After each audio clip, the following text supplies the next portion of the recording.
पूजा खेडकर यांच्या अडचणी काही केल्या कमी होताना दिसत नाहीयेत। आता केंद्रीय लोकसेवा आयोगाने पूजा खेडकर यांना चुकीची माहिती दिल्याबद्दल सिव्हिलची उमेदवारी रद्द का करू नये याबाबत कारणे दाखवा नोटीस बजावली। तसंच पूजा खेडकर यांच्या विरोधात एफआयआर देखील दाखल करण्याचा मोठा निर्णय यूपीएससीने घेतला आहे। केंद्रीय लोकसेवा आयोगाने नागरी सेवा परीक्षा 2022 मध्ये पूजा मनोरमा दिलीप खेडकर यांची तात्पुरती शिफारस केली होती। दरम्यान सध्या सुरू असलेल्या प्रकरणात पूजा खेडकर यांच्या गैरवर्तनाचा यूपीएससीने सखोल तपास केला आहे। या तपासात पूजा खेडकर यांनी त्यांचं नाव, तिच्या वडिलांचे आणि आईचं नाव, तिचे फोटो स्वाक्षरी, तिला ईमेल आयडी, मोबाईल नंबर आणि पत्ता बदलून ओळख लपवून आयोगाची फसवणूक केल्याचा समोर आला आहे। त्यामुळे यूपीएससीने पोलीस अधिकाऱ्यांकडे एफआयआर दाखल करून फौजदारी खटल्यासह कारवाई सुरू केली आहे। तसंच त्यांची सिव्हिलची उमेदवारी रद्द का करू नये अशी कारणे दाखवा नोटीस जारी केली आहे।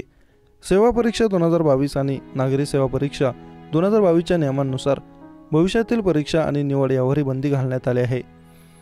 यूपीएससी आपल्या घटनात्मक आदेशाचे काटेकोरपणे पालन करते।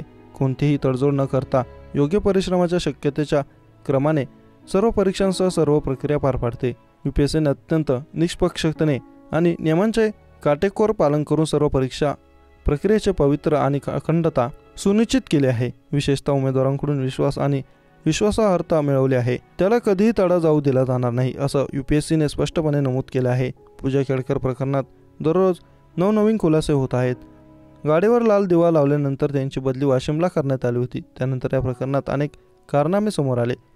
त्यांनी नाव बदलून परीक्षा दिल्याचं देखील समोर आलं होतं। यूपीएससी प्रशासनाला दिलेल्या दिव्यांगत्व प्रमाणपत्रावर देखील संशय व्यक्त केला जात होता। पूजा खेडकर यांच्यानंतर त्यांचे आईवडील देखील वादाच्या भोवऱ्यात सापडले आहेत।